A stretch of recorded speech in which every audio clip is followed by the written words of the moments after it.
This should be played at high volume, preferably in a residential area.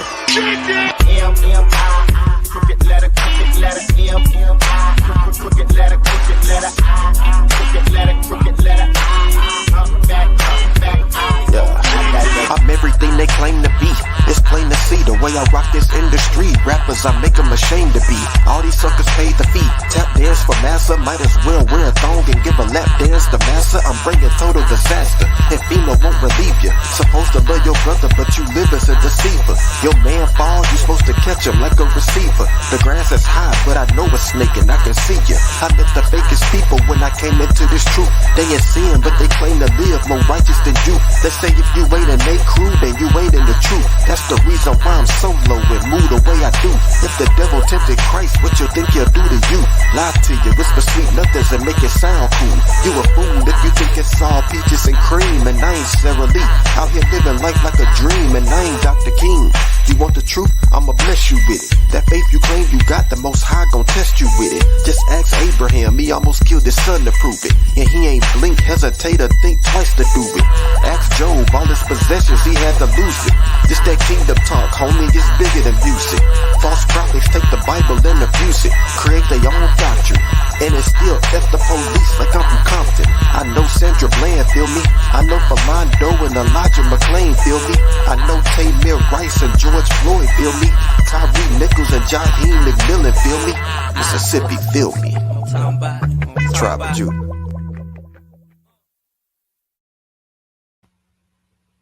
Big salute, family. This your brother K. Judah, giving all praise to the Most High Yah, and faith in Yahshua HaMashiach. To my Israelite family worldwide, I say peace and blessings. Big salute to the CUC family, the FOPE family, and all the brothers and sisters in the chat. Let me say this, family. Today's lesson that we're going to deal with is that Yahshua asked the Father, forgive them, for they know not what they do. Forgive them, Father, for they know not what they do. Why did Yahshua ask the Father to forgive them, for they know not what they do? Because they crucified the Son of the Highest. They crucified the Son of the Highest. But we understand that Yahshua knew how he was going to die, how they was going to crucify him, how they was going to pierce his hands and his feet. It was already prophesied. So he knew exactly how he was going to die. But that does not mean that the Father was not displeased at the way they did his son. And that's why he had to ask the Father to forgive them, for they know not what they do. So get your Bible. Get you some pen and paper. Write this down, family, and study to show yourself approved to Yah and Yahshua. Let's get it.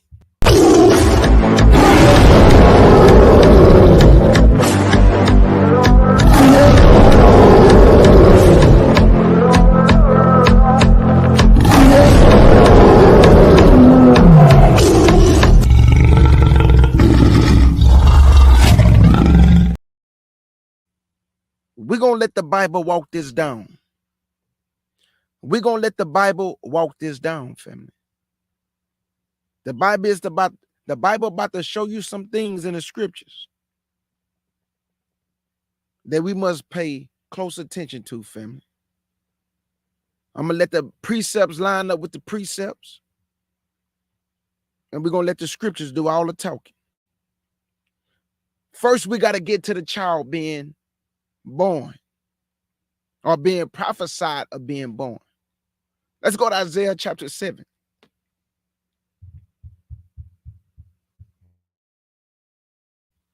Isaiah chapter 7. And I'm going to read one verse. Verse 14. From Genesis to Revelations, this is a true book. From Genesis to Revelations, this is a true book. It doesn't matter if you don't believe. I know without a shadow of a doubt, this is a true book. This is a true book.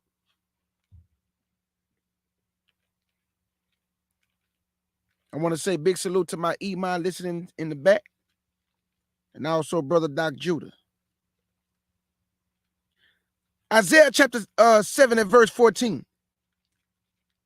And we about to show you today that this is a true book. Doesn't matter what you believe. Oh, I don't believe in God. So?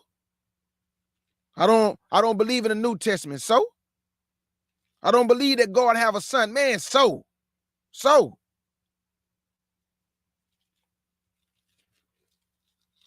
Isaiah chapter 7 and verse 14. And it reads, therefore the Lord himself should give you a sign. Behold, a virgin shall conceive and bear a son, and shall call his name Emmanuel. The first thing I want to say up on the list, right off the press, you have people saying that a virgin means a young woman, right? A virgin means a young woman. It can mean that. But we also understand that a sign is something miraculous, something that ain't never happened before. So how can it be a sign if a man lay down with a woman? They do that all the time. But the Bible say, I'm going to give you a sign. A man laying down with a woman and having a baby is not a sign. But a woman having a child without a man, that's a sign. But K. Judah, that's impossible. Well, God made Adam without a mama and a daddy.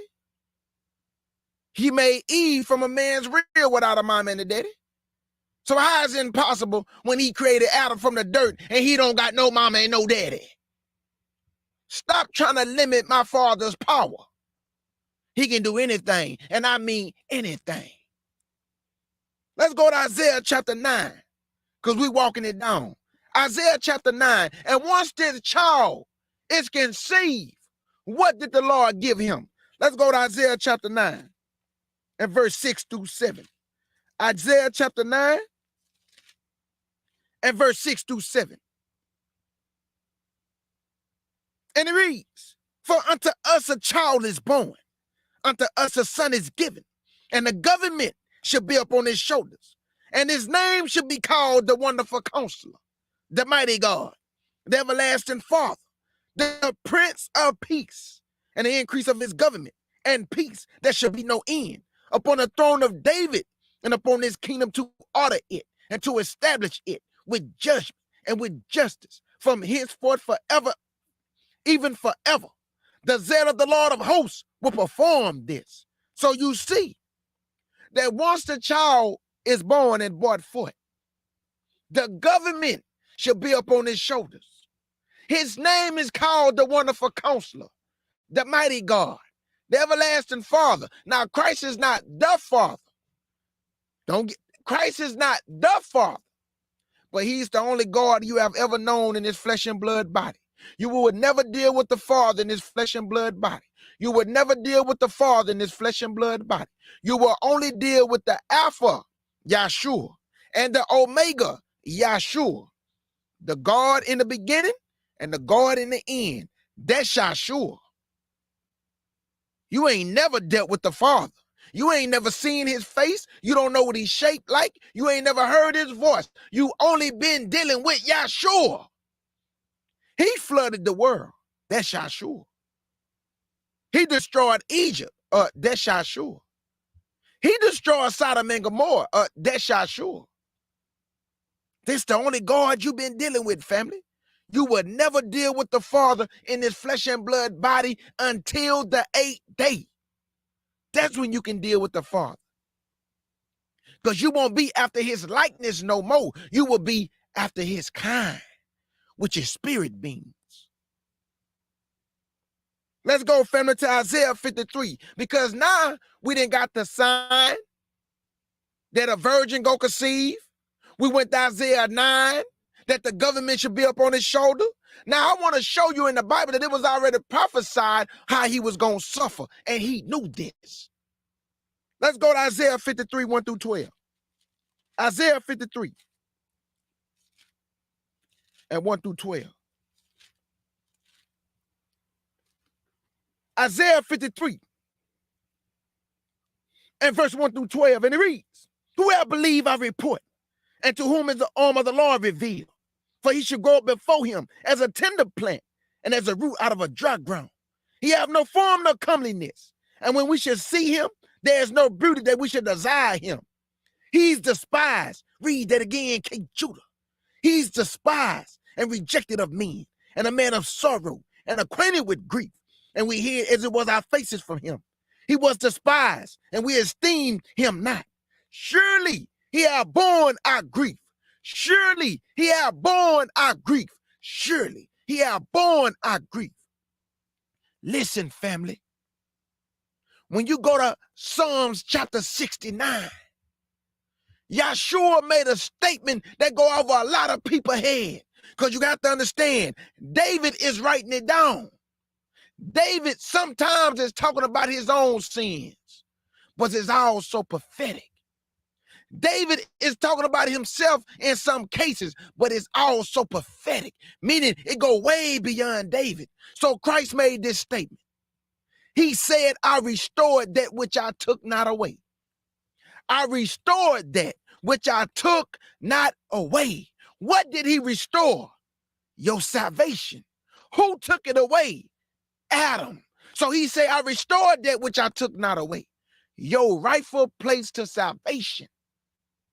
To get back to the Father. You have to be back, adopted back to the Father. So he restored your salvation, which he took not away. So the Bible says he hath borne our grief and carried our sorrows. Yet we did esteem him stricken, smitten of God, and afflicted. But he was wounded for our transgressions. He restored that which he took not away. He was bruised for our iniquity. The chastisement of our peace was upon him. And with his stripes we are healed. All we like sheep have gone astray. We have turned everyone to his own way. And the Lord hath laid upon him the iniquity of us all. He was oppressed. He was afflicted. Yet he opened not his mouth. He is brought as a lamb to the slaughter. And as a sheep before his shears is dumb. So he opened not his mouth. He was taken from prison and from judgment. And who should declare his generation? For he was cut off out of the land of the living. For the transgressions of my people was he stricken. And he made his grave with the wicked and with the rich in his death. Because he hath done no violence. Neither was any deceit in his mouth. Yet it pleased the Lord to bruise him. Yet it pleased the Lord to bruise him. He hath put him to grief. When thou shalt have made his soul an offering for sins, he shall see his seed. He shall prolong his days. And the pleasure of the Lord shall prosper in his hand. I just read Isaiah 9, that the government shall be upon his shoulders. I just read Isaiah 9, that he's the wonderful counselor, the mighty God, the Prince of Peace. So all this is prophesied before it took place. But you're going to tell me the Bible not a true book. You have been woefully misinformed. Verse 11. He shall see the travail of his soul, and he shall be satisfied. By his knowledge shall my righteous servant justify many, for he shall bear their iniquity. Therefore will I divide him a portion with the great, and he shall divide the spoil with the strong, because he hath poured out his soul unto death. The soul is the body, not inside the body. What you talking, King Judah? If he pour out his soul unto death, how you got a soul inside of you? If he pour out his soul unto death, how you got a soul inside of you? You are the soul. The soul is you. The sum total of you. There ain't no soul inside of you. If that's the case, when the Bible say, and I saw the souls of them that were beheaded, how can a ghost get beheaded if you got a soul inside of you? That means you are the soul. Knowledge. Verse 12 again. Therefore will I divide him a portion with the great, and he shall divide the spoil with the strong, because he hath poured out his soul unto death, and he was numbered with the transgressors, and he hath bare the sins of many, and made intercession for the transgressions. Let's go to Matthew chapter 1, because now the Bible then told us how he gonna suffer. Now I got to get to Yahshua when he's being born. Let's go to Matthew chapter 1, 18 and 23. Matthew chapter 1 and verse 18 to 23. Matthew chapter 1.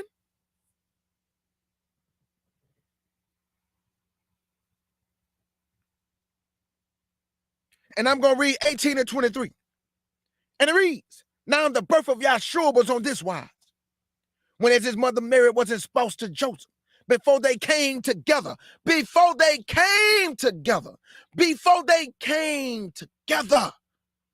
got people talking about this is a marriage ceremony.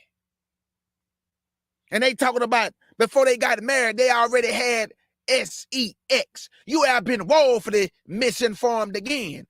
How you gonna put a woman away you know you laid down with?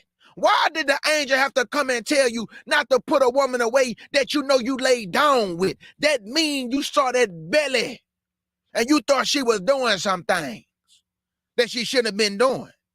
That's why you try to put her away. But the angel don't need to come to me if I know I laid down with a woman. I know the child is mine. Unless some other things didn't happen that is a sign, miraculous.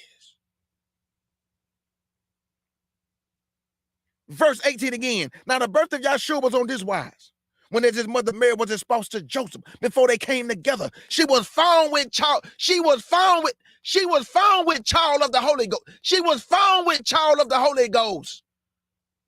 Meaning the power of Yah overshadowed this woman and placed the child in the womb. Okay, Judah, you sound stupid. So Adam did not have no mama and daddy. Is that stupid? Eve was taken from a man's rib and he made a full human being, a woman. A functioning human being. Is that stupid? I told y'all, I take what a lot of people say with a grain of salt. I just watched my brother TCA video. And I must say, boy, it's so many black coons out here. You have no idea how many coons we got up in Israel and just in the black community in general. But let's get back to the topic at hand. Verse 19. Then Joseph, her husband, being a just man and not willing to make her a public example, was minded to put her away. Why are you putting this woman away if you lay down with her, Joseph? Why are you putting this woman away if you lay down with her, Joseph? Then Joseph, her husband, being a just man and not willing to make her a public example, was minded to put her away privately. But while he thought on these things, behold, the angel of the Lord appeared unto him in a dream, saying, Joseph, thou son of David, fear not to take unto thee Mary thy wife, for that which is conceived, no, it's by Joseph. For that which is conceived, no, it's by Joseph. For that which is conceived in her. This angel is not talking to Joseph like a man that laid down with Mary. He's talking like somebody who's letting Joseph know, brother, I know what it looked like. I get it. The thing that which is conceived in her is of the Holy Ghost, brother. Calm down. It's okay. She didn't do nothing wrong, brother. This is by the power of Yah. This is the sign in Isaiah 7:14, Joseph. Relax, brother. Calm down. Joseph, thou son of David, fear not to take unto thee Mary thy wife, for that which is conceived in her is of the Holy Ghost. No, Joseph. Of the Holy Ghost. No, Joseph. Of the Holy Ghost. And she shall bring forth a son, and thou shalt call his name Yahshua, for he shall save his people from their sins. Now, all this was done that it might be fulfilled, which was spoken by the Lord by the prophet, saying, behold, a virgin shall be with child, and shall bring forth a son, and they shall call his name Emmanuel, which being interpreted is Yah with us. Then Joseph, being raised from his sleep, did as the angel of the Lord had bidden him, and took unto him his wife, and knew her not.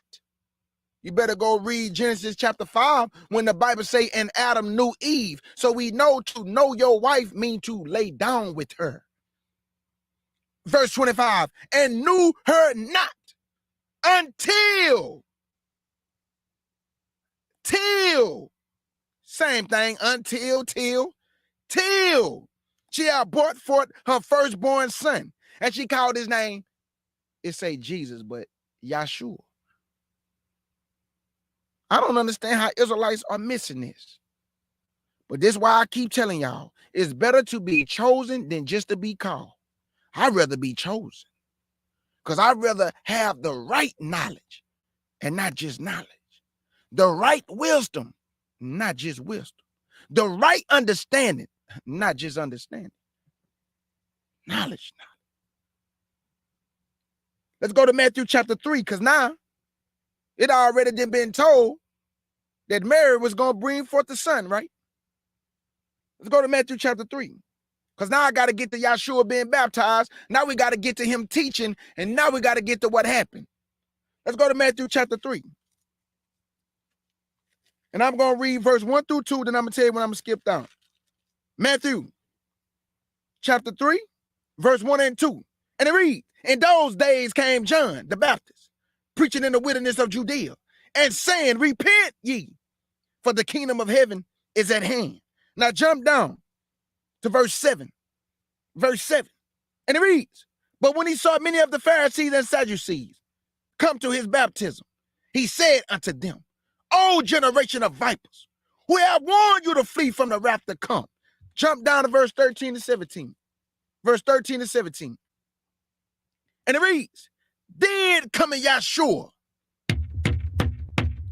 Then cometh Yahshua. Then cometh Yahshua from Galilee to Jordan unto John to be baptized of him. But John forbade him, saying, I have need to be baptized of thee, and comest thou to me?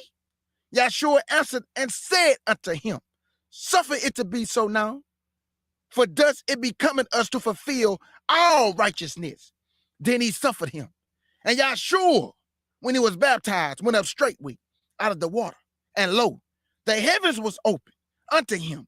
And he saw the Spirit of God descending like a dove and lighting upon him. So Yahshua had to be baptized just like everybody else.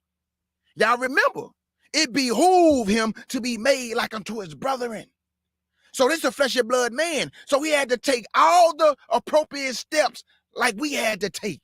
He had to be baptized before he can start his ministry. When did he start his ministry? At the age of 30. You better go read about the Levitical priesthood, that they can come into the priesthood at the age of 30, because Christ is both king and priest. Knowledge.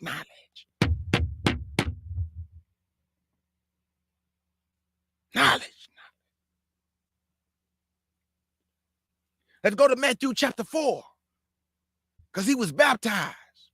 Now we got to get to the ministry. Matthew chapter 4, verse 1 through 11. Matthew chapter 4, verse 1 through 11. Because look how the Lord walking it down, Israel. They was given a sign. A child going to be born. Isaiah 9, the government going to be up on his shoulders, upon the throne of David to order it.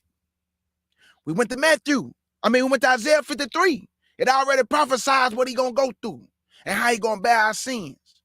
Went to Matthew 1. Mary, she already know she's going to have a child and bring forth a son and call his name Emmanuel. Then we went to him being baptized.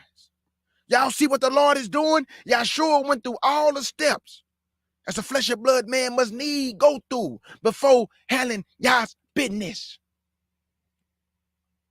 Now let's go to Matthew 4, 1 through 11. And it reads, then was Yahshua led up into the spirit into the wilderness to be tempted of the devil. Y'all see? Just like we are tempted, he had to be tempted. He had to go through all the proper steps. Then was Yahshua led up into the spirit into the wilderness to be tempted of the devil. And when he had fasted 40 days and 40 nights, he was afterward hungered. And when the tempter came to him, he said, if thou be the Son of God, command that these stones be made bread. But he answered and said, it is written, man shall not live by bread alone, but by every word that proceed out of the mouth of God. Then the devil taking him up into the holy city, and sitting him on a pinnacle of the temple, and said unto him, if thou be the Son of God, cast thyself down, for it is written. Y'all know what Satan doing, right? He also quotes scriptures, as it is written. You don't know the Bible better than Satan, but with the power of the Most High and Yahshua, you can defeat him. This man is wiser than Daniel. There's nothing you can hide from him, but he's not omnipotent like Yah. He can't be everywhere at all times, but don't ever think in your mind that you are wiser than this creature here, because he is a creature, a cherubim angel, look like a creature. But Satan is beautiful though, because remember, he got a face of a man also. So don't think he can't come to you in many forms, because he can. Because we see his preachers doing it every Sunday as an angel of light. So with the word of Yah and Yahshua, you can defeat him, but you must use the Bible to defeat him and not your own vain opinion and your feelings and emotions. You got to get that out the way and use the word. The word. Verse 6. And he said unto him, if thou be the Son of God, cast thyself down, for it is written, he should give his angels charge concerning thee, and in their hands they should bear thee up. They said, anytime thou darest thy foot against a stone. Yahshua said unto him, it is written, again, thou shalt not tempt the Lord thy God. Again, the devil taking him up into an exceeding high mountain, and showed him all the kingdoms of the world, and the glory of them, and said unto him, all these things will I give thee, if thou wilt fall down and worship me. Then said Yahshua unto him, get thee hence, Satan, for it is written, thou shalt worship the Lord thy God, thou shalt worship the Lord thy God, and him only should thou serve. They both was quoting scriptures. How Satan gonna give Yahshua something that he the creator of all things? You better go read Colossians chapter 1, verse 12 through 17. The Bible say that Christ is the express image of the Father and the creator of all things, principalities and powers, dominion, whether they be on the earth or in heaven or under. Christ is the creator of all things, family. So how is Satan gonna give the creator something that belongs to him already? How? But he had to go through it. He had to listen to it. He had to be tempted like man, even though he overcame. And we can also overcome. Verse 11, then the devil leaveth him. And behold, angels came and ministered unto him. So when you use the word of Yah and you walking in the right spirit, the devil gonna leave you for a season. That don't mean he ain't coming back. So you just stay grounded. You stay humble. You walk in the right spirit. You keep the word. Now, I want you to do me a favor, because it's always good to learn something on your way to learning something. I want you to flip over to chapter 5. We're not going to read it. I want y'all in the chat, please help your brother out. Go to chapter 5 for me, please. What color do y'all see? Just put it in the chat for me. I'm about to show y'all something according to the Bible, because it's always good to learn something on your way to learning something, and it's always good to get nuggets, because the Bible is full of Jews. What color do y'all see when you flip over to chapter 5? Just put it in the chat for me, please. Before I continue, can y'all put it in the chat for me? What color do everybody see?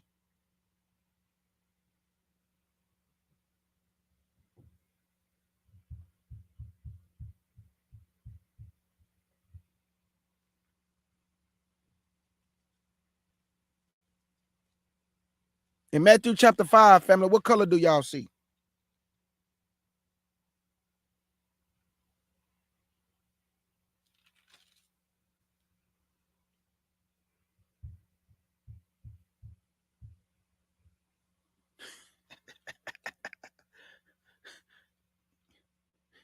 Y'all must be asleep.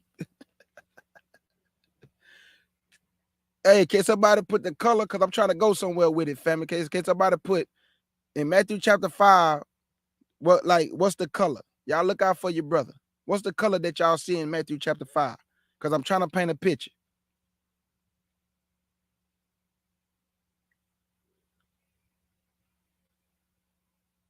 And my family did fell asleep on me. Hold on, family.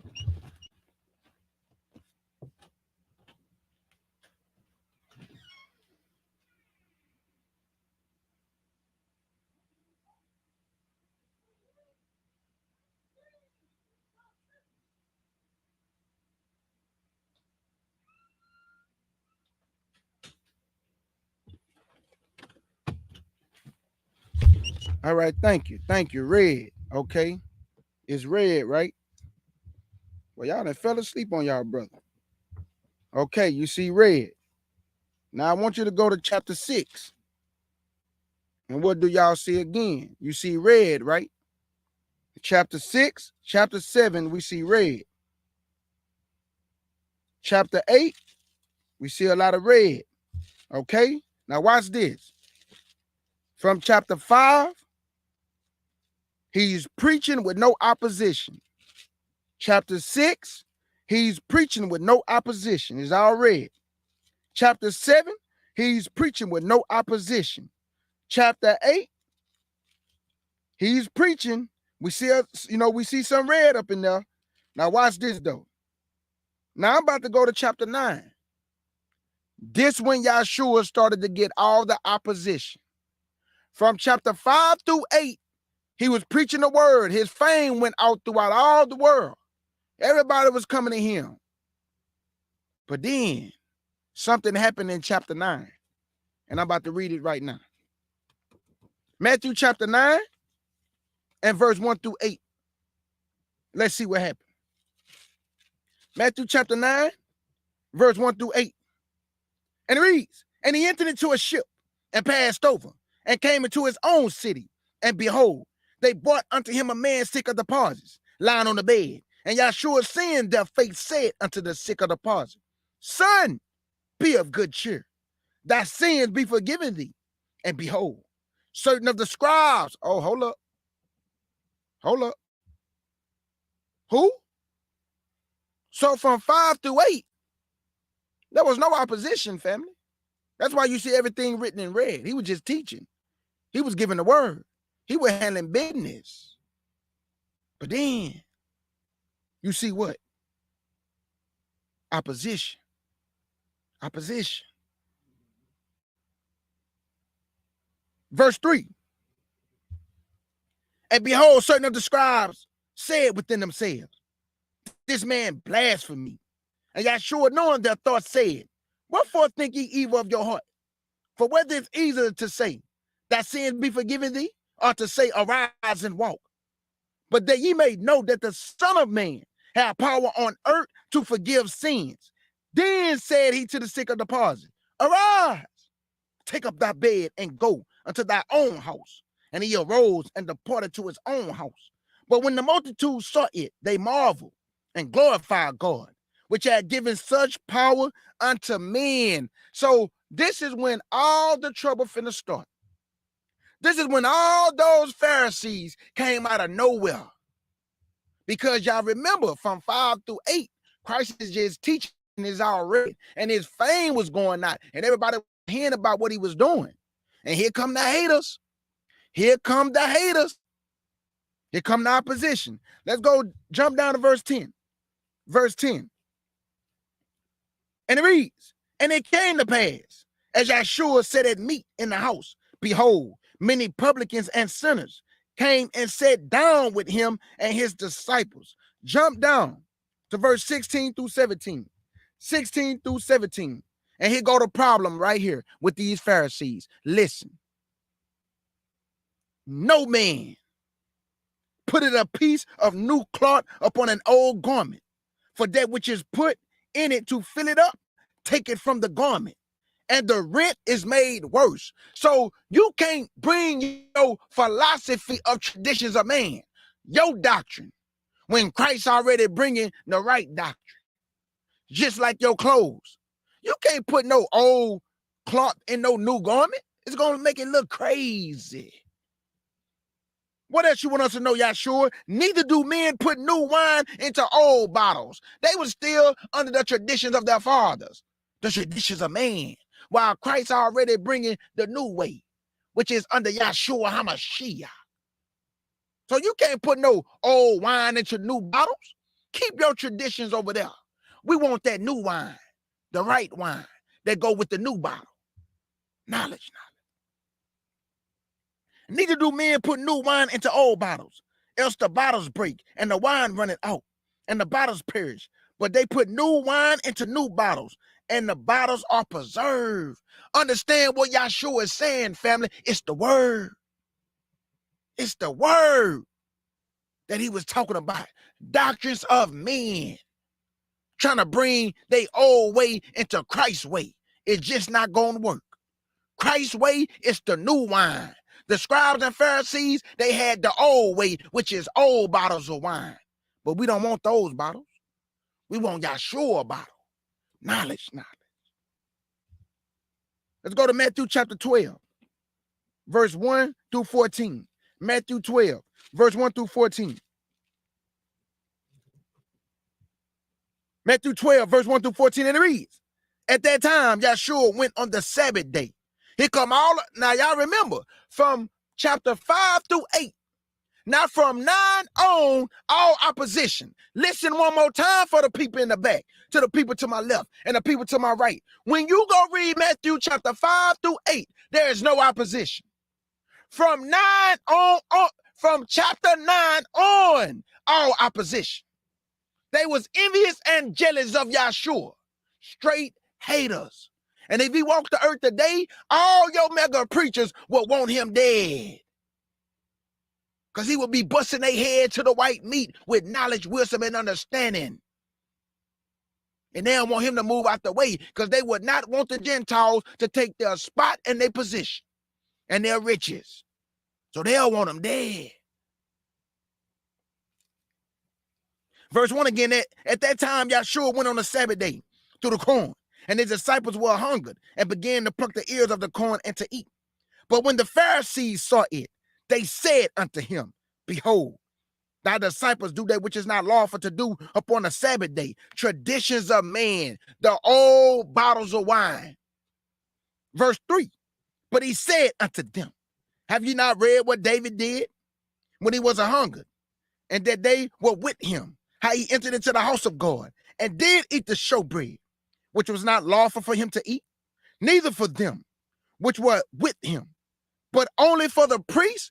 Y'all gonna have mercy on when he want to have mercy on, and compassion on whom he want to have compassion on. Let me say it one more time for the people in the back. Yahshua and Yah gonna have compassion on who they want to have compassion on, and mercy on who they want to have mercy on. He had mercy on David and compassion, and allowed David to eat the showbread that was only for the priests. Verse 5, or have you not read in the law how that on the Sabbath day, the priests in the temple profaned the Sabbath day and are blameless? Why, Kate Judah? Because they had to sacrifice for the people. They had to sprinkle the blood. How many days of a week is it? 7. How many times did they sprinkle the blood? 7. Because each day that man sinned, even on the Sabbath, they had to do the sacrifice. Knowledge.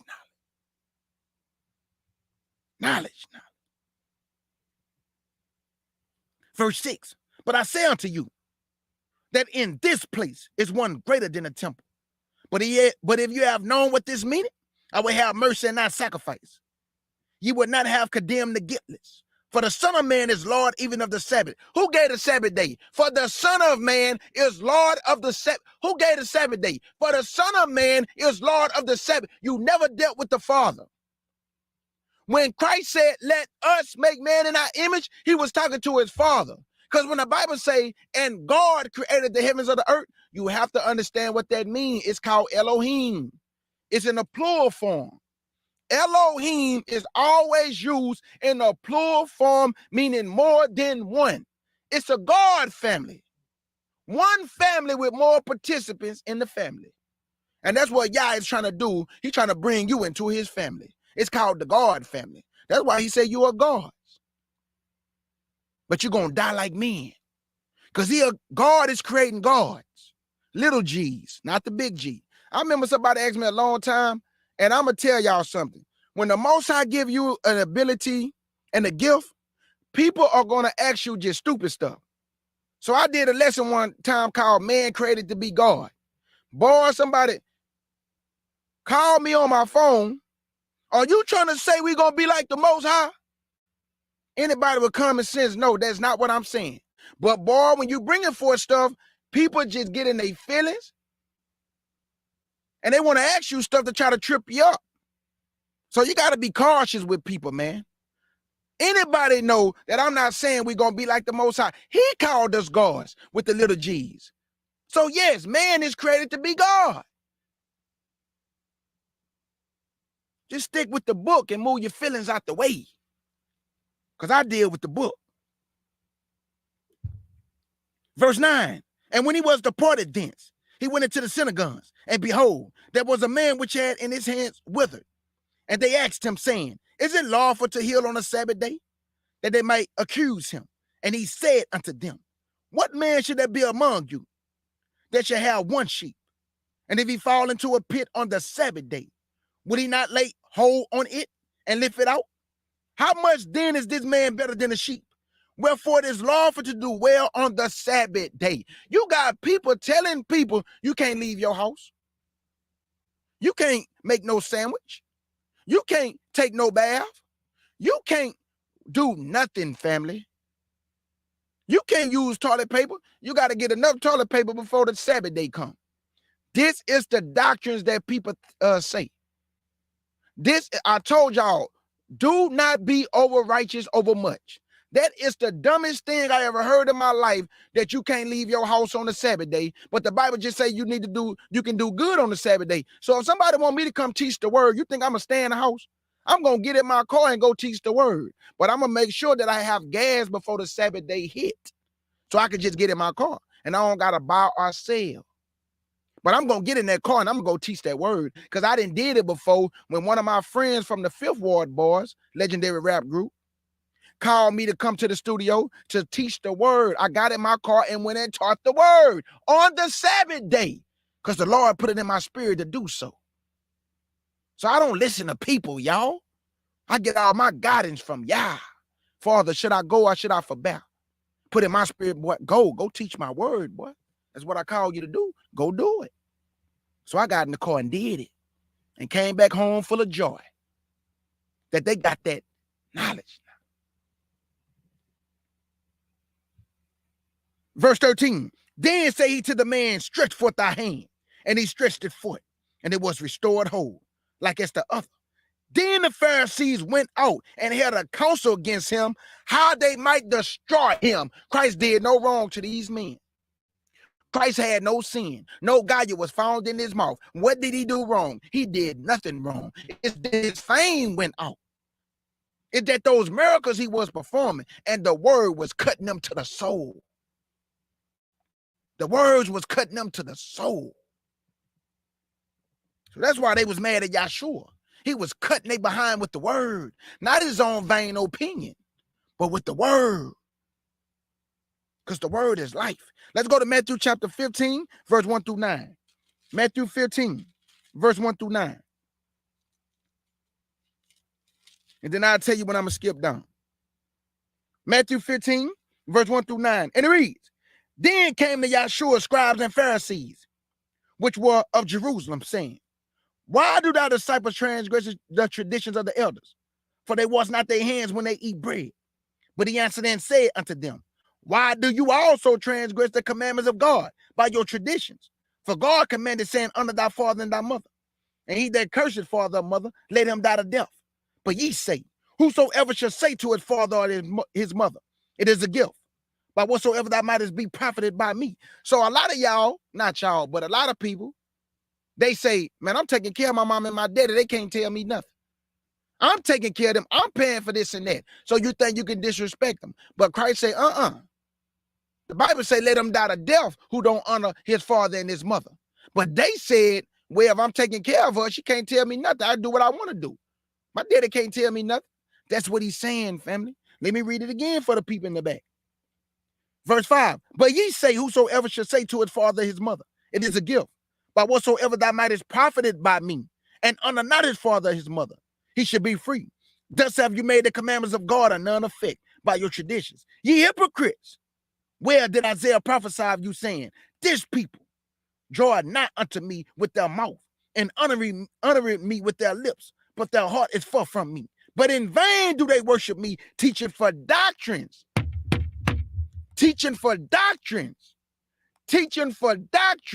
the commandments of man. How many platforms platforms can you really say with your heart of hearts are going directly by what y'all tell you to do? And y'all sure? Or are they giving you vain opinion or what they think God is saying? We cannot be afraid to call out wrongdoing when we hear wrongdoing. A lot of people are afraid to say what they truly feel. Not your brother Kate Judah.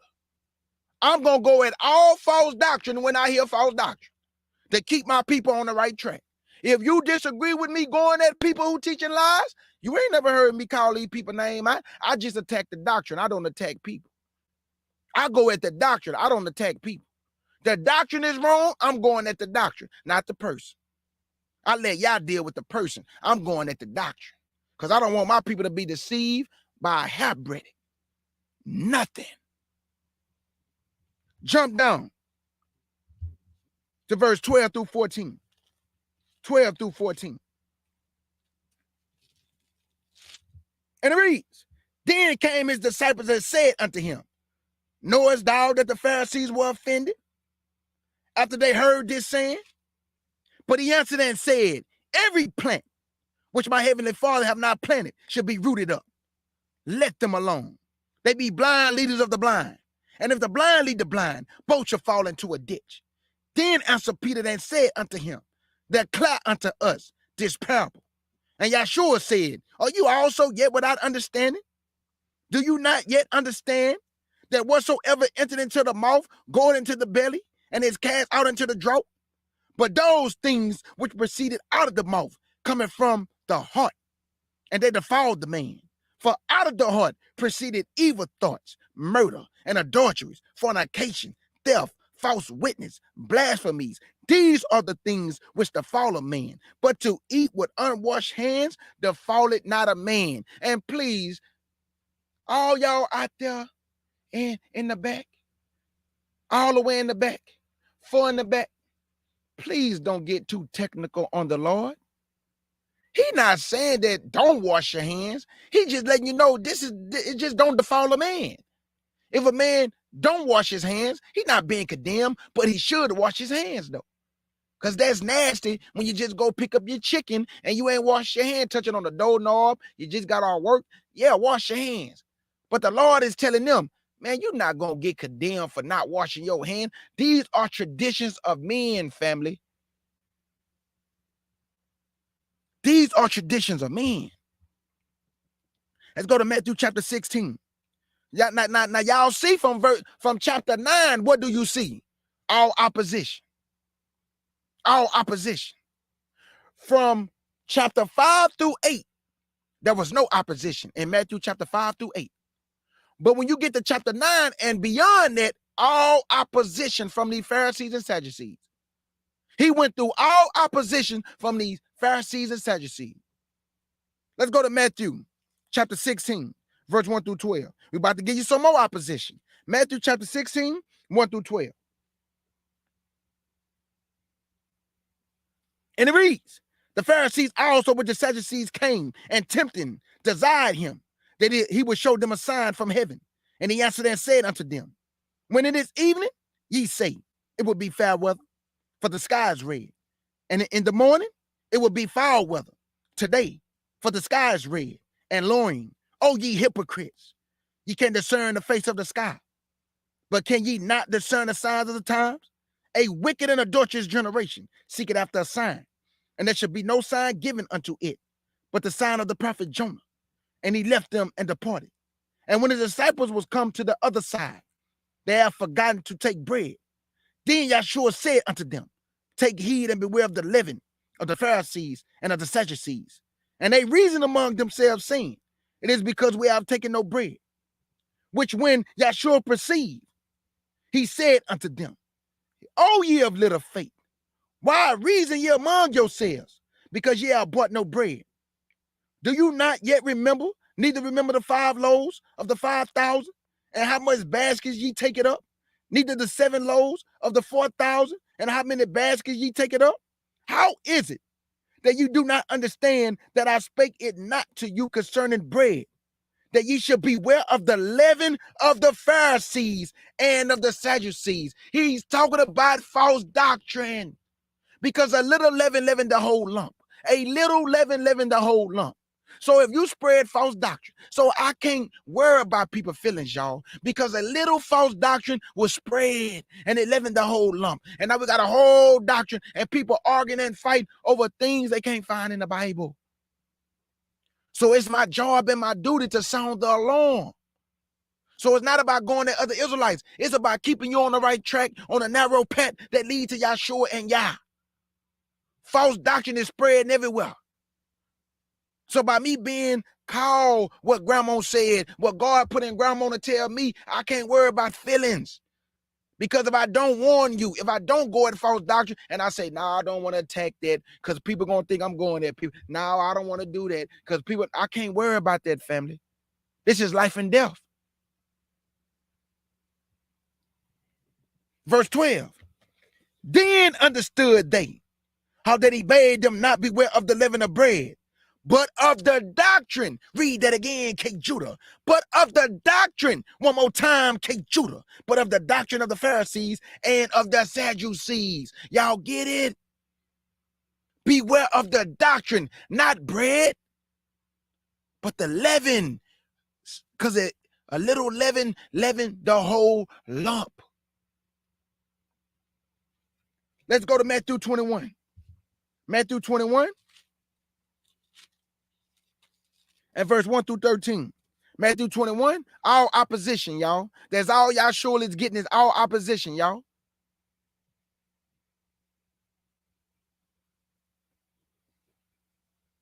Matthew 21, 1 through 13, and I'll tell you when I'm skip down. And it reads, and when they drew nigh to Jerusalem, and will come to Bethphage, unto the Mount of Olives, then sent Yahshua two disciples, saying unto them, go into the village over against you, and straightway you shall find an ass tied, and a coat with her. Loose them, and bring them unto me. And if any man say aught unto you, he shall say, the Lord have need of them. And straightway he will send them. All this was done, that it might be fulfilled, which is spoken by the prophet, saying, tell ye the daughter of Zion, behold, thy king cometh unto thee, meek, and sitting upon an ass, and the coat, the foal of an ass. Y'all hear this? Do y'all hear this? All this was done that it might be fulfilled.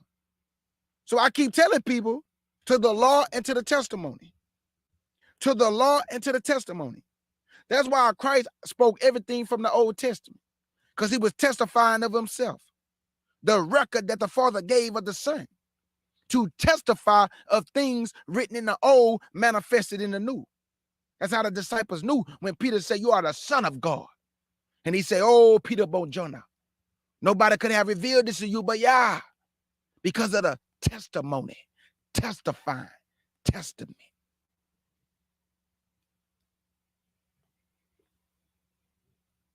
Verse 6, and the disciples went and did as Jesus commanded them, and brought the ass, the coat, and put them upon their clothes. And they set him thereon. And a very great multitude spread their garments in the way. Others cut down branches from the trees and strawed them in the way. And the multitude that went before and that followed cried, saying, Hosanna to the Son of David. Blessed is he that cometh in the name of the Lord. Hosanna in the highest. And when he was come into Jerusalem, all the city was moved, saying, who is this? And the multitude said, this is Yahshua, the prophet of Nazareth, of Galilee. And Yahshua went into the temple of God, and cast all of them out that sold and bought in the temple, and overthrew the tables of the money changers, and the seats of them that sold doves, and said unto them, it is written, my house should be called a house of prayer, but I made it a den of thieves. Jump down, family, to verse 23 to 27. 23 to 27. 23 to 27. And it reads, and when he was come into the temple, the chief priests and the elders, y'all, I'm telling y'all, all opposition. Do y'all see this? All opposition from the Pharisees and Sadducees. Wherever he was, they had to be there. Even if they didn't believe, they knew what he was teaching. The people hearken to the word. And they got jealous and envious of Yahshua, because they wasn't the ones that people was following anymore. They wasn't the ones that people was listening to anymore. They was the ones bringing the doctrines of men and the traditions of men, leading the people wrong, because a little leaven leavened the whole lump. Verse 23, and when he was coming to the temple, the chief priests and the elders of the people came unto him, and he was teaching and said, by what authority doest thou these things? And who gave thee this authority? And Yahshua answered and said unto them, I will also ask you one thing, which if you tell me, I in likewise will tell you by what authority I do these things. The baptism of John, which was it? From heaven or men? And they reasoned within themselves, saying, if we should say from heaven, he would say unto us, why did ye not then believe him? But if we should say of men, we fear the people, for all hold John as a prophet. And they answered Jesus, or Yahshua, and said, we cannot tell. And he said unto them, neither tell I you by what authority I do these things. Y'all see how he was perking them to the soul? Do y'all see how he was destroying them from the inside out? He destroyed their doctrine. He destroyed their doctrine. And this is why all the hatred, all the animosity, how they wanted to kill him, how they wanted to entangle him, how they wanted to destroy him, because he destroyed their doctrine. What you think they're going to do to us? Why you think other Israelites get mad when you destroy their doctrine? I done had Israelites get on their platform and lie to other Israelites, condemning Yahshua, lying on the scriptures, saying things you can't find in the Bible. So I wanted to one day prove to the people that your teacher is a liar. What's the best way to prove to somebody your teacher a liar? You got to call them out. So one of these Israelites, he said, if any one of you niggas call my name on your platform, I'm going to come to your platform and see about it. So I said, oh. So I put it to the test. So I called his name out. Y'all remember I said I don't attack people, but I attack false doctrine. But this nigga was arrogant. And he was speaking ill of Yahshua and lying to the people. He was very disrespectful towards Yahshua. So I took a pass on this one and said, I'm going to call this nigga name and see if he really about what he say he about. So I called his name loud and clear. Y'all think he came over here? Y'all think he came over here? Absolutely not. He sent everybody else, but he wouldn't come himself. So I say all that to say, when a man know what he know, he not going to be afraid to talk to another man unless he don't know what he know. I know what I know, and I'm not afraid to talk to anybody. You think I'm teaching wrong? Come show me I'm teaching wrong. Don't tell me nothing. Come show me. So I was going to show that Negro that day that, boy, you don't know what you talking about. And your people should be embarrassed following you. Because, boy, they should look at you and say, man, why he ain't go over there and talk to K. Judah? He called them out. He said if any man call him out, he going to go see about it. But he sure won't come on my panel. Let's get back to the lesson. I say all that to say, stop listening to everybody unless they can prove to you what they saying. If they can't prove it, they're a liar. Including me. If I can't prove it, I'm a liar. I'm not exempt. Let's go, family, to Matthew 23, because now we almost done with the lesson. Matthew 23, 1 through 15. Matthew 23, verse 1 through 15. And I'm going to tell you what I'm going to skip down. Matthew 23, and verse 1 through 15. And it reads, then spake Yahshua to the multitude and to his disciples, saying, the scribes and the Pharisees sit in Moses' seat.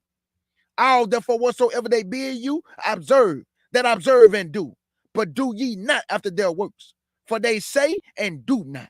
For they bind heavy burdens and grievous to be borne, and lay them on men's shoulders. But they themselves will not move them with one of their fingers.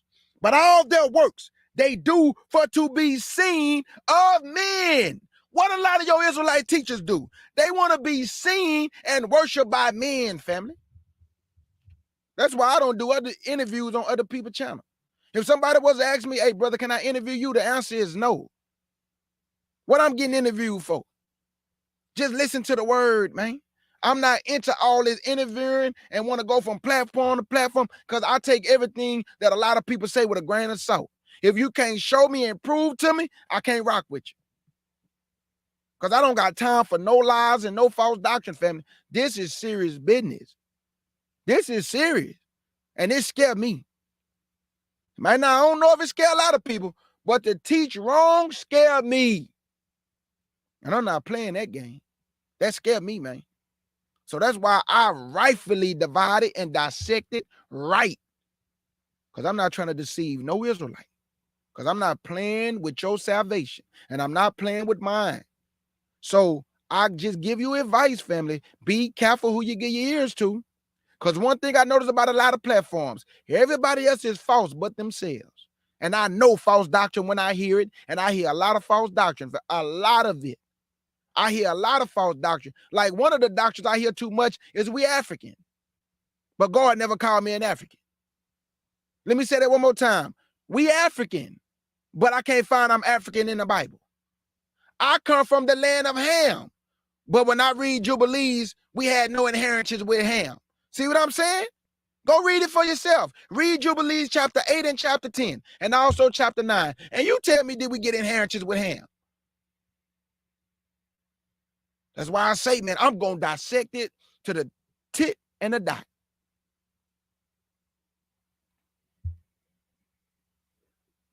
Verse 5. But all their works they do for to be seen of men. They make broad, they phylacteries, and enlarge the borders of their garments, and love the uppermost room at the feast, and the chief seat in the synagogues, and greetings in the markets, and to be called of men, Rabbi, Rabbi. But be ye not called Rabbi, for one is your master, even Christ. And all ye are brethren, and call no man your father upon the earth, for one is your Father, which is in heaven. What do the popes call themselves? Holy Father. Who was ruling at the time of Yahshua right here? The Romans. What do they call themselves, K. Judah? Holy Father. What do they call the Pope? Holy Father. So he was telling you, call no man your father, because Christ already knew what was going on. He knew who was ruling at the time. It was the Romans. And the Pope called himself Holy Father. So the Bible is a true book, fam. You just got to know how to rightfully divide it. And if you don't know how to rightfully divide it, don't beat yourself up. You got Israelites telling other Israelites, you can't read. You don't understand. They just coming into the truth, Negro. Get them time to gain understanding. You didn't have understanding when you first came into the truth, neither. Neither did I. It's a lifetime of getting understanding and knowledge. Always condemning Israelites because they don't know what you think you know. You be teaching lies. A lot of y'all teach lies. Boy, y'all better be lucky I'm not a Negro from back in the day, boy. I'll be calling you niggas' names out and then ask you to let's get to the smoke. But I'm past that stage now. I'm so sick of hearing y'all lies. It's pathetic. But everybody else wrong and you right. And I know you wrong because I know false doctrine when I hear it. I'm not no African. He never called me an African.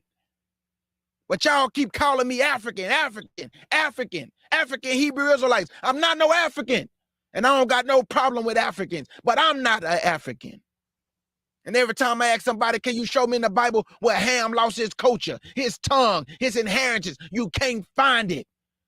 They know what land they come from. They know what tribe they come from. They know their culture. But we lost ours, so how I'm African?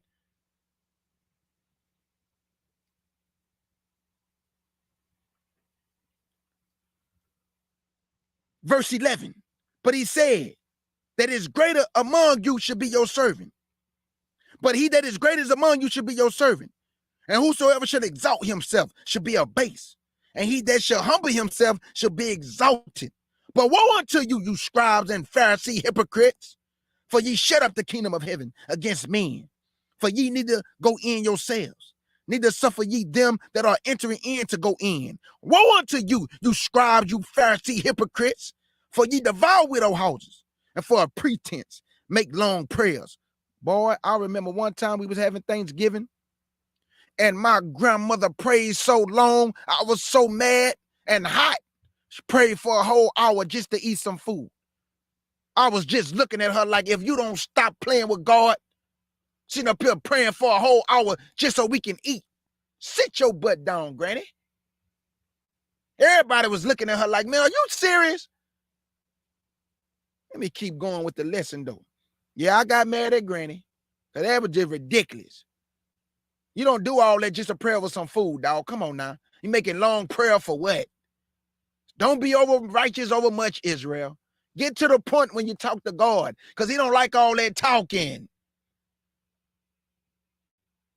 Words, just saying anything. Oh, bro. Oh, Lord. Man, just talk to God right, man. He hate foolishness.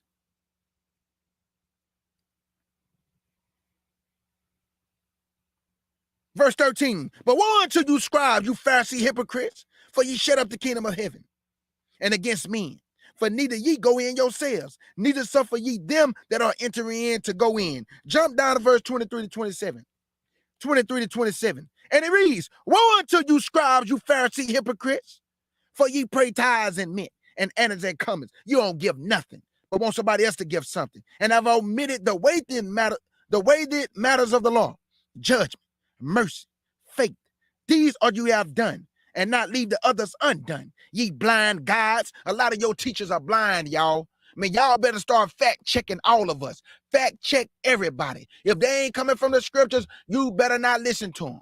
Fact check me. Fact check all the teachers in Israel, because a lot of liars are in Israel. Fact check us all. I'm not afraid to be fact checked. Fact check your brother. Make sure I'm coming correct. But a lot of them, when you try to question them, they get mad at you. I don't mind being questioned, just don't disrespect me. You ain't got to respect me, just don't disrespect me. Verse 23, woe unto you, scribe, Pharisee hypocrites, for ye pay tithes and mint and annas and cummins, and have omitted the weighted matters of the law, judgment, mercy, faith. These are you have done, and not to leave the others undone. Ye blind guides, which strain at a gnat and swallow a camel. Woe unto you, you scribes, you Pharisee hypocrites, for ye may clean the outside of the cup and of the platter, but within they are full of extortion and excess. Thou blind Pharisees, clean first that which is within the cup and platter, that the outside of them may appear clean also. Woe unto you, you scribes, you Pharisee hypocrites, for ye like unto whitest sepulchres, which is indeed appear beautiful outward, but within are full of dead men's bones and all uncleanness. Did y'all hear that? Did y'all hear that? That a lot of these people appear to you righteous on the outside, but the inside full of extortion. Hey, can you donate? Can you give me money? Can you give me some money? You would know when somebody's authentic and real, because they don't want nothing from you but your ear. If I'm going to go live, it's going to be something that you can take with you from the day, that you can think about, that can change something within you and also in me. I'm not going to just come live to my, hey, family, y'all think y'all can hit my cash app? I ain't doing all of that. I don't want nothing from you. I don't want your money. I want your ear. Keep your money for yourself. Take care of your family with it. I don't care about you hitting the like button. I don't care about if you subscribe. You do that if you want to. I'm all about the word.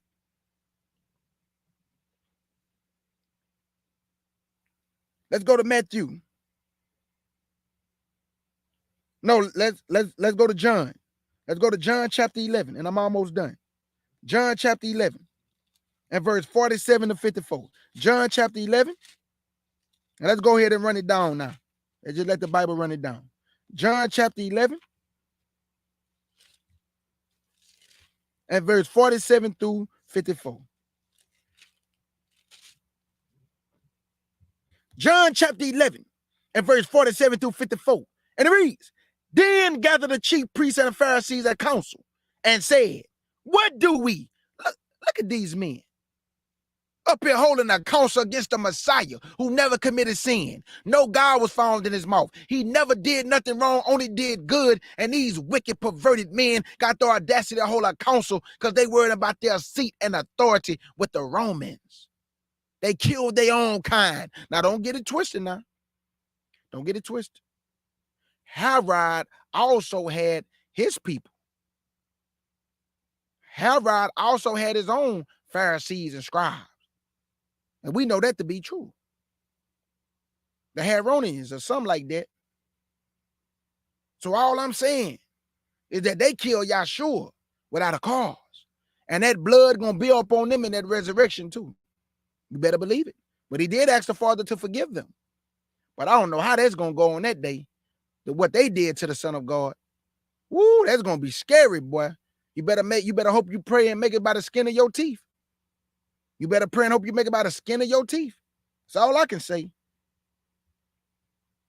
Verse 47. Then gathered the chief priests and the Pharisees a council and said, what do we? For this man do many miracles. If we let him alone, all men will believe on him. And the Romans shall come and take away both our place and nation. Look at what they care about. And one of them, named Caiaphas, being a high priest that same year, said unto them, ye know nothing at all, nor consider that it is expedient for us that one man should die for the people, and that the whole nation perish not. Who did Christ die for? You better go back to Matthew chapter 1, verse 18 to 24. It tell you that he died for the sins of his people. I'm not saying that nobody else can't believe. I'm just going by the scriptures, that he died for that nation. Why? Because we was under the curse. We was under the law. And we also broke the covenant. So he had to come and establish the new covenant, which is not really a new covenant, because the covenant that he made with Abraham was confirmed through Yahshua HaMashiach. And now we're under the blood of the New Testament, which is Yahshua HaMashiach. So when I say new covenant, I'm talking about he got rid of the first and established the second. What did he get rid of? Hebrews chapter 10. He got rid of the law of animal sacrifice. And he established the second, which is the testament under his blood. Knowledge.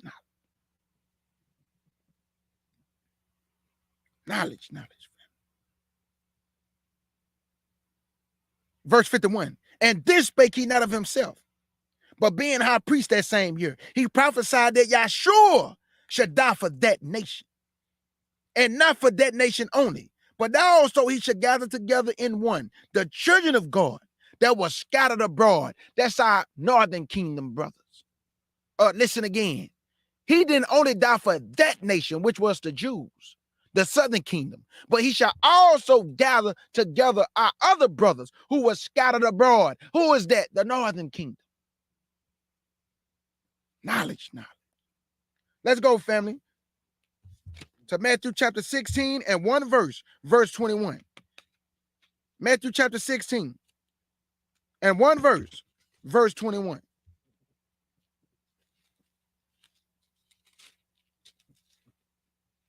Matthew 16 and verse 21. Now, I want y'all to pay attention to this, family. It's always good to learn. Some on your way to learning something, Israel. Now, the whole time he was with his disciples, right? They walked with him 3.5 years. And this goes to show you that you can read the Bible, but if the Most High do not put his spirit on you, you would not get the understanding that you're seeking for. Why is I'm saying that? Because they walked with the Messiah for 3.5 years, and they still did not understand a lot of things he was saying. And it's not no knock to them. It goes to show you we grab things at different times. Everybody's not on the same day of the week, like my Imam always tell me. We are not on the same day of the week. I might get some on Monday. You might grab some on Tuesday. He may get some on Wednesday. He might grab some on Thursday. We are not on the same day of the week. So we learn at different paces. We learn. That's why I do not judge you, Israelites. Listen to me. If somebody is judging you for your not understanding certain things, that's not no righteous man of Yah. Because we're supposed to help y'all gain the understanding and what's been revealed to us. We're supposed to reveal it to you, that you may also have that same understanding. This is what a humble, righteous teacher is supposed to do in the eyesight of Yah. Not judge the flock, but help the flock. Not condemn the flock, but show the flock what's been revealed to you to reveal to them. That's a righteous teacher. But when you ask some of these men questions, they get mad at you. Why are you asking me that stupid question? No question is stupid. No question is stupid. And I know why a lot of y'all don't like to answer questions, because you really lack understanding. So you condemn them and you don't even really got no understanding. So that's why you don't like answering questions. I answer all questions, because all I'm going to do is say, if I don't know something, I don't know. That's it.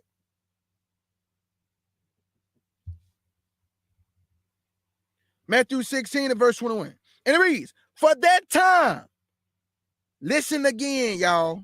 From that time forth, began Yahshua to show unto his disciples how that he must go to Jerusalem. Y'all heard that from that time forth. He wasn't telling them that at first. He was just preaching the kingdom. He was preaching the kingdom, family. But the Bible say from that time forth, what did he do, Kate Judah? Listen, family. From that time forth, began Yahshua to show unto his disciples how that he must go unto Jerusalem and suffer many things of the elders and chief priests and scribes. Oh, no, all of Israel killed him. No, all of Israel killed him. No, all of the Jews, I told y'all, we have to get all understand. All the Israelites didn't kill him, family. Let me read that again. Who gonna kill you, Yahshua? The elders and the chief priests and scribes, and be killed and be raised again the third day. Why you think in verse 22, Peter rebuked him? Because Christ wasn't telling them these things at first, because they would not have been able to handle it. So he spoon-fed them. All the Israelite teachers out there, did you just hear what Yahshua did with the disciples? He spoon-fed them. So who is you to judge God's flock, or what they don't know, or what they do know, or what they lack, and what you think you know? You can't judge nobody, partner. So Israel, if they doing you like that, hold their feet to the fire. Hold all our feet to the fire.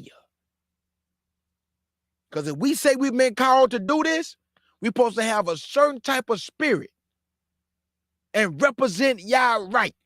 Point blank, period.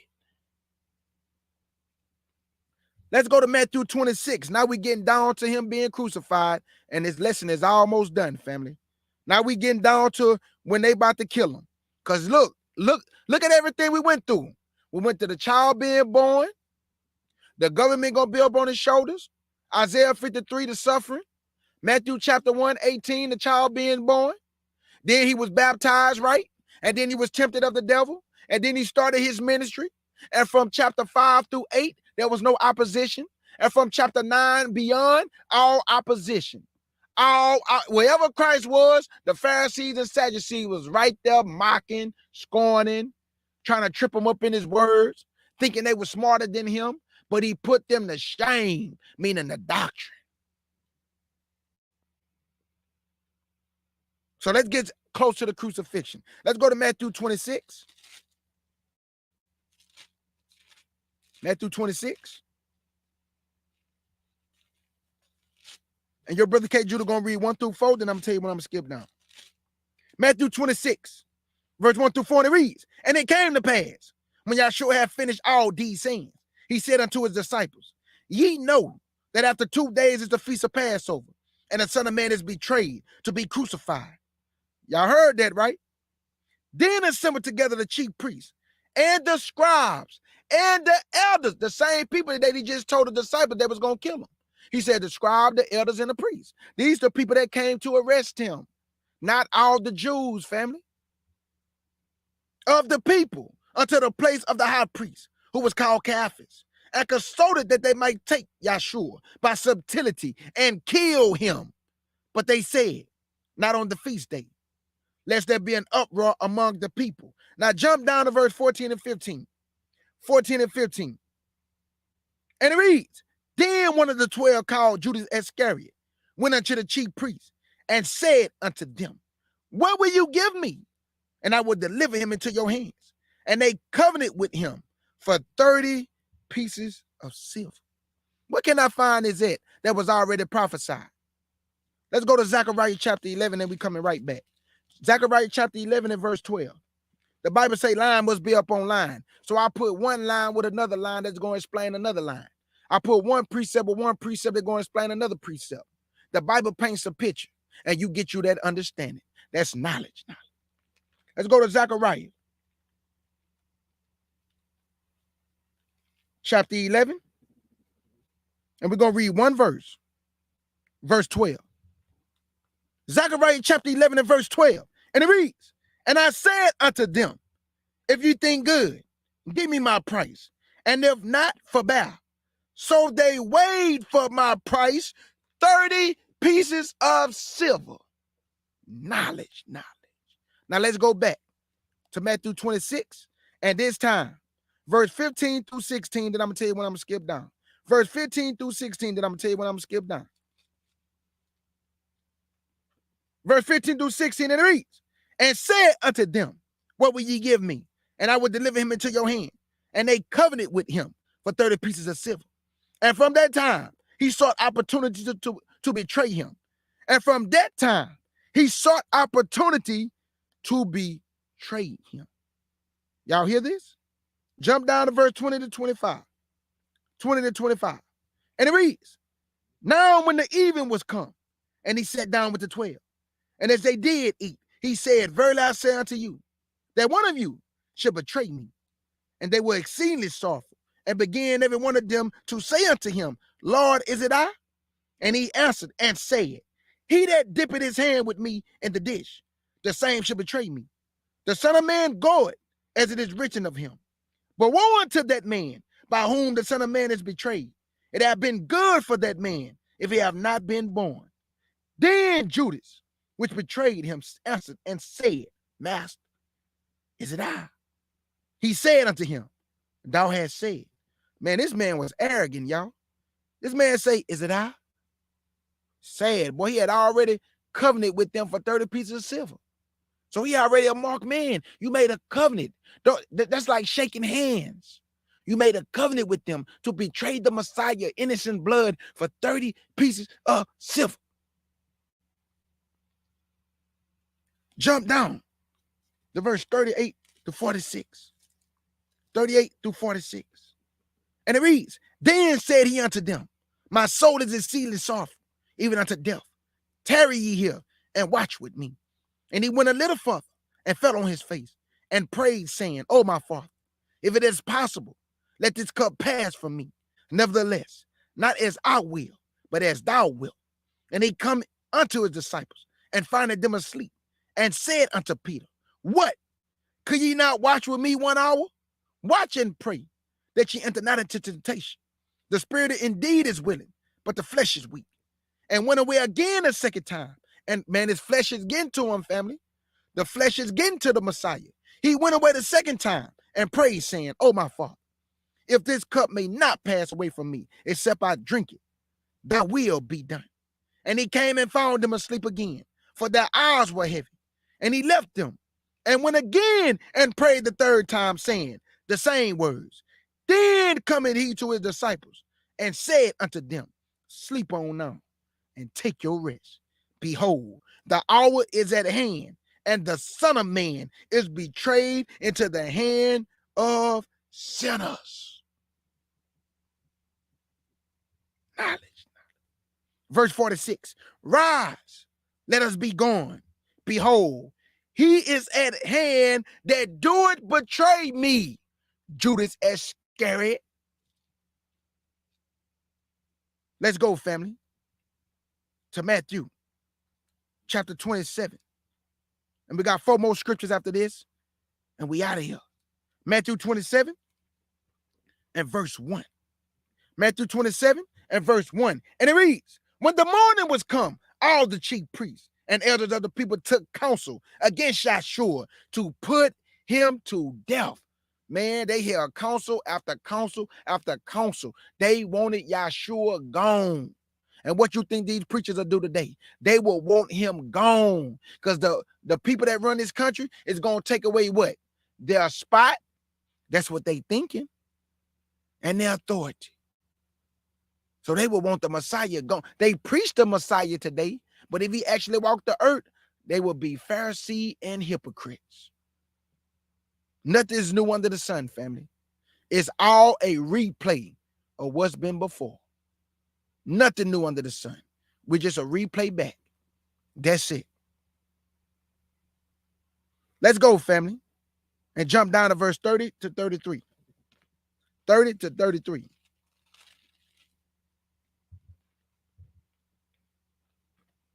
30 to 33. And it reads, and they spit upon him and took the reed and smote him on the head. And after they have mocked him, they took the robe from off him and put on his own raiment on him and led him away to be crucified. And as they came out, they found a man of Cyrene, Simon by name, and they compelled him to bear his cross. Do y'all hear this? They spit upon him. They spit upon him. They spit upon him. A lot of y'all would not allow somebody to spit up in your face. I would not allow nobody to spit up on my face. But this is what Yahshua had to endure for us, and we spit on his name every day. We lie upon his name every day. We blaspheme his name every day. We lie and say the Father don't have a son.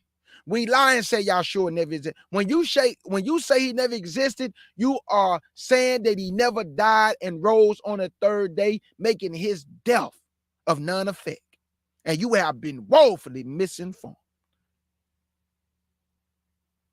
Verse 33. And when they were coming to a place called Golgotha, that is to say, a place of skull.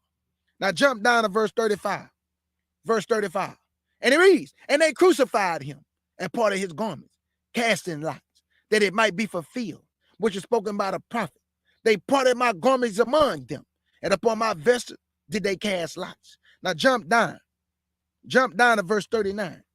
Verse 39. And it reads, and they that passed by revived him, wagging their heads. And they that passed by revived him, wagging their heads. Let's go, family, to 1 Peter chapter 2, verse 21 to 24, and we coming right back. We coming right back. 1 Peter, hold your marking, Matthew 27, and let's go prove that Christ never reviled them back. He never said anything back, family. Talk about humility. Talk about a man of humility, a man that did the commandment of the Father and opened not his mouth. 1 Peter chapter 2 and verse 21 to 24. 1 Peter chapter 2 and verse 21 to 24. And it reads, for even hitherto were ye called, because Yahshua also suffered for us, leaving us an example that ye shall follow in his steps, who did no sin, neither was guile found in his mouth, who, when he was revived not again. When he suffered, he threatened not, but committed himself to him that judgeth righteously, who in his own self bare our sins in his own body on the tree, that we being dead to sin, should live unto righteousness, by whose stripes ye were healed. There you go, family. Let's go back to Matthew 27, and this time 39 to 43. 39 to 43, and we have two more scriptures after this. Matthew 27 and verse 39 to 43. And it reads, and they that passed by reviled him, wagging their heads, and saying, thou that destroyest the temple, and buildest it in 3 days, save thyself, if thou be the Son of God. Come down from the cross. Likewise, also the chief priests mocking him. Who? The leaders of the people, family. Not all the Jews. Y'all, we keep hearing that the Jews killed Christ. The leaders of the Jews killed Christ. Not all the Jews, the elders, the priests, the Pharisees, and the scribes, the Sadducees. The scribes, man, they are the ones mocking him. They are the ones saying for him to be crucified. They are the ones laughing and scorning him. Them, not all the people, family. Because what about those women who was crying? They wasn't mocking him. What about a lot of our people who was crying? They wasn't mocking him. It's the leaders of the people who was mocking him. Verse 41, likewise also the chief priests mocking him, with the scribes and the elders. There it go again. Verse 42, he saved others. Himself he cannot save. If he be the king of Israel, let him now come down from the cross, and we will believe him. Verse 43, he trusted in God. Let him deliver him now, if he will have him. For he said, I am the Son of God. Now jump down to verse 45 and 46. 45 and 46. And it reads, now from the 6th hour, 12 noon, there was darkness over all the land until the 9th hour, 3 p.m. And about the 9th hour, 3 p.m., Yahshua cried with a loud voice, saying, Eli, Eli, sabachthani. That is to say, my God, why hast thou forsaken me? Woo.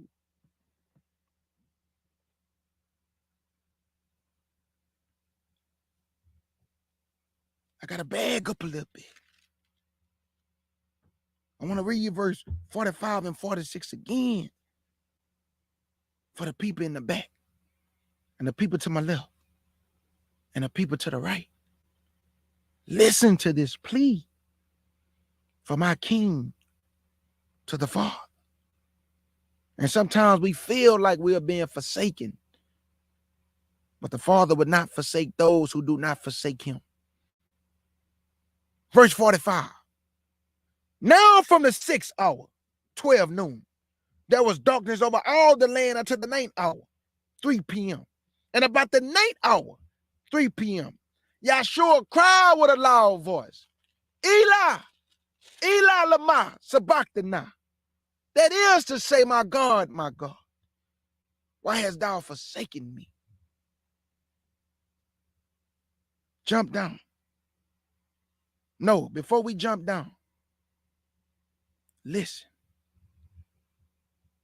When Yahshua asked the Father, Eli, Eli lama sabachthani, that is to say, my God, why hast thou forsaken me? What did Yahshua say in the midst of all this? In the midst of them spitting on him, in the midst of them mocking him, in the midst of them laughing at him, in the midst of them taking their hand and smacking him, putting a thorn on his head and pushing it down on his skull and taking off his clothes and mocking him with other clothes on and putting a reed into his hand. The whole time he walked the earth.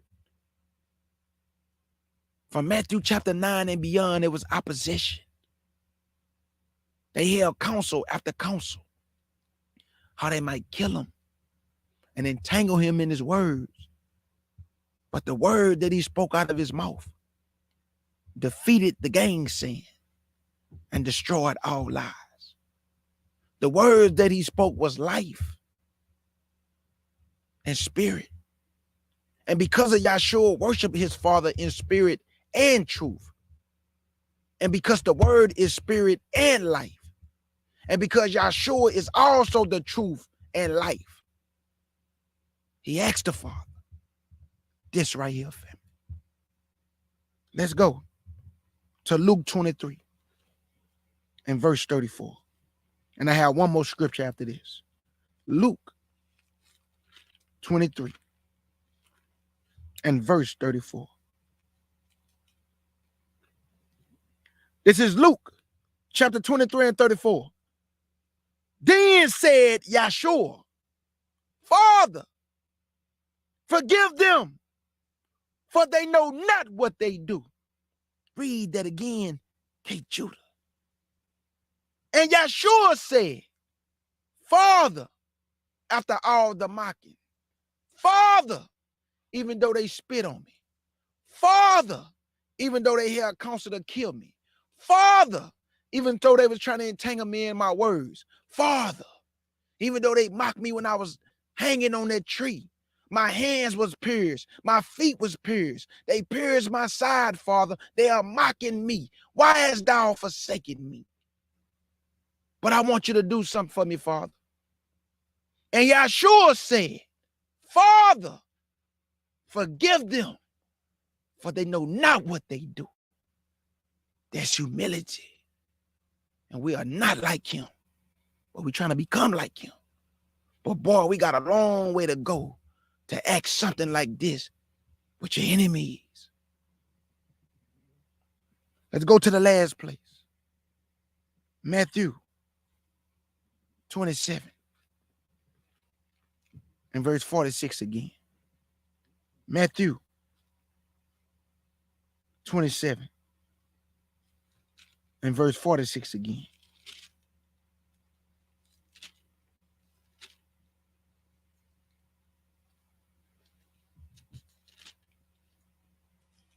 And this will be last, family. This is Matthew 27 and verse 46 again. And about the 9th hour, Yahshua cried with a loud voice saying, Eli, Eli, lama sabachthani. That is to say, my God, why hast thou forsaken me? And jump down to verse 50 to 51. Yahshua, when he had cried again with a loud voice, yielded up the ghost, and behold, the veil of the temple was rent in twain, from the top to the bottom, and the whole earth did quake, and the rocks rent. That's the lesson, Israel. Yahshua did not die in vain. Because there are many of us who have never seen the Son of Yah, and yet we believe. We have not seen his voice. We have not heard his voice or seen his shape, and yet we believe. We didn't see him hanging on a tree, but yet we believe. We didn't get to witness the things our forefathers got to witness when he walked among them and was doing all the miracles, and yet we still believe. So, big brother King Yahshua, many of us believe according to our faith and do not take your death for granted. So I salute all my Israelite brothers and sisters who believe this whole book and not partial of a book, who have true faith and not lukewarm. Because like I always like to say, you either gonna make the cup full or make the cup empty, but it cannot be in between. That's inadequate. And I say big salute, family. I say big salute. This should be played at high volume, preferably in a residential area. M-M-I-I, crooked letter, M-M-I, crooked letter, I, crooked letter, I, back, I. Yeah, I'm everything they claim to be. It's plain to see the way I rock this industry. Rappers, I make them ashamed to be. All these suckers pay the fee. Tap dance for massa, might as well wear a thong and give a lap dance to massa. I'm bringing total disaster, and FEMA won't relieve you. Supposed to love your brother, but you live as a deceiver. Your man fall, you supposed to catch him like a receiver. The grass is high, but I know it's snake and I can see you. I met the fakest people when I came into this truth. They in sin, but they claim to live more righteous than you. They say if you ain't in they crew, then you ain't in the truth. That's the reason why I'm so low and move the way I do. If the devil tempted Christ, what you think he'll do to you? Lie to you, whisper sweet nothings and make it sound cool. You a fool if you think it's all peaches and cream. And I ain't Sarah Lee, out here living life like a dream. And I ain't Dr. King. You want the truth? I'ma bless you with it. That faith you claim you got, the Most High gon' test you with it. Just ask Abraham, he almost killed his son to prove it. And he ain't blink, hesitate, or think twice to do it. Ask Job, all his possessions, he had to lose it. Just that kingdom talk, homie, it's bigger than music. False prophets take the Bible and abuse it, create their own doctrine, and it's still F the police like I'm from Compton. I know Sandra Bland, feel me? I know Philando and Elijah McClain, feel me? I know Tamir Rice and George Floyd, feel me? Tyree Nichols and Jaheim McMillan, feel me? Mississippi, feel me? Tribe of Judah. Everybody that's in this chat box, I say big salute to you, family. And I love you all with the pure heart. And I bid you Godspeed. And I pray you enjoy the rest of your week. And I pray that this lesson blesses you, that you may bless somebody else with this message and all the other messages that the Most High Yah and Yahshua have allowed me to put together through their spirit. Share this with your family. I'm talking about everything you write down. Get the knowledge, family, and get understanding. Your family will listen to you when you get the right understanding. Because I told y'all, me and my kinfolk, you go edit back and forth all the time. And everything he used to ask me, I used to go into the Bible and prove it for him. Until one day, he looked at me and said, I know without a shadow of a doubt, you know the truth, cuz. He say, you have proven to me. What do the Bible say? Convince the gang says, right? He said, you have proven to know that book, man. And he stopped arguing with me, family, because he saw that I knew what I was talking about, that I wasn't arguing with him. He say something, I'll go in there and prove it. He asked something, I will go in there and prove it. He say, no, this not right, that not right. I will go in there and show him. And I will line it up and let the Bible paint a picture so he can see it in his mind till it got to a point where Yah convinced the gangster and Yahshua. So in the words of my beloved sister August Dreams and the CUC family and the FOPE family, thank y'all for coming to the Lion's Den where you're going to always get that knowledge. Let's get it.